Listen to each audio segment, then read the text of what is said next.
Pop queen Shakira নাকি ঘুমান ব্যাঙের মতো, অন্যদিকে সুপারস্টার ক্রিস্টিয়ানো রোনালদো ঘুমান ডলফিনের মতো, আর মেসি ও নেইমার বিছানায় গেলেই হয়ে যান আস্ত একটা ভাল্লুক।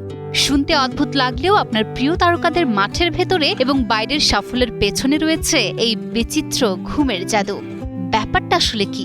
চলুন জেনে নেওয়া যাক সুপারস্টারদের ঘুমের সেই ভেতরের খবর। বিখ্যাত স্লিপ স্পেশালিস্ট ডক্টর মাইকেল ব্রেউস, যিনি বিশ্বজুড়ে দ্য স্লিপ ডক্টর নামে পরিচিত, তার বিখ্যাত বই দ্য পাওয়ার অফ ওয়েনে বলেছেন, প্রত্যেক মানুষের শরীরের ভেতরে একটি জৈবিক ঘড়ি বা স্লিপ ক্রোনোটাইপ থাকে। চলুন আগে জেনে নেওয়া যাক স্লিপ ক্রোনোটাইপ আসলে কি।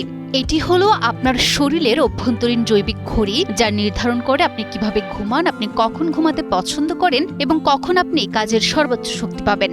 মানুষের স্বভাব অনুযায়ী ঘুমকে প্রধানত 4টি প্রাণীর শ্রেণীতে ভাগ করেছেন তিনি।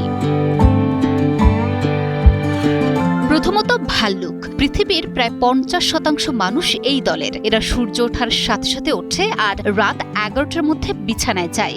সকাল 10টা থেকে দুপুর 2টা এদের কাজের সেরা সময়। ফুটবল জাদুকর লিওনেল মেসি আর ব্রাজিলিয়ান পোস্টার বয় নেইমার এই ভাল্লুক দলেরই খাঁটি সদস্য। এরা নিয়মতান্ত্রিকভাবে 8 থেকে 12 ঘন্টা ঘুমান এবং ঘুমের ব্যাপারে বিন্দুমাত্র ছাড় দেন না। এরা যেমন সামাজিক তেমনি দলগত কাজে সেরা।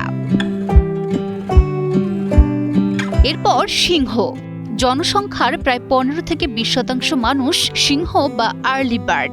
এরা ভোর 5টা থেকে 6টায় পাখির ডাকে জেগে ওঠে এবং রাত 10টার মধ্যে বিছানায় যায়। এরা ভীষণ সুশৃঙ্খল এবং লিডারশিপ গুণের অধিকারী হয়। ঘুম থেকে ওঠার পরপরই সকাল 8টা থেকে দুপুরের মধ্যে এদের কাজের এনার্জি সবচেয়ে বেশি থাকে। দুপুরের পর এদের ক্লান্তি আসতে পারে। আরেকটি হলো লার্ক। এটি মূলত সিংহ ক্রোনোটাইপেরই আরেক নাম। সকালের এই পাখিরা দিনের শুরুতেই সব কঠিন কাজ সেরে ফেলতে পছন্দ করে। তৃতীয়ত ডলফিন। মাত্র 10% মানুষ এই বিরল স্বভাবের। বাস্তব জীবনের ডলফিনের মতোই এরা ঘুমালেও এদের মস্তিষ্ক সজাগ থাকে, ঘুম হয় খুব হালকা। CR7 অর্থাৎ ক্রিস্টিয়ানো রোনালদোর পলিফেজ স্লিপ ঠিক এই ঘরানার।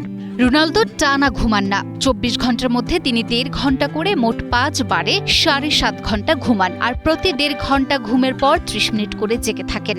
ঘুমানোর ঠিক 1.5 ঘন্টা আগে মোবাইল, টিভি সহ সব ইলেকট্রনিক ডিভাইস বন্ধ করে দেন এই মেগাস্টার। চরম বুদ্ধিমান আর নিখুঁত মানুষেরাই এই ডলফিন গোত্রের হন। এদিকে শাকিরা ঘুমান উপুর হয়ে। কখনো কখনো তার প্রিয় সুগার ফ্রি চুইংগাম মুখে দিয়ে তিনি ঘুমিয়ে পড়েন। সবশেষ হলো নেকড়ে। এরা খাঁটি নিশাচর, যাদেরকে প্যাঁচাও বলা হয়। এরা রাতের মানুষ, সারা রাত জেগে থাকে আর দিনে ঘুমায়। সন্ধ্যার পর এদের কাজের এনার্জি বাড়ে। 15 থেকে 20% মানুষ এই দলের। তাহলে বুঝতেই পারছেন, শুধু মাঠে দৌড়ালেই চ্যাম্পিয়ন হওয়া যায় না, চ্যাম্পিয়নের মতো ঘুমাতে হয়। এবার চট করে নিজেকে একটু পরখ করে নিন তো, আপনি কি ভোরের সিংহ, নিয়মতান্ত্রিক ভাল্লুক, নাকি সারা রাত জেগে থাকা প্যাঁচা? নিজের প্রাকৃতিক ঘড়িটাকে চিনুন আর সেভাবেই সাজিয়ে নিন আপনার দৈনন্দিন রুটিন।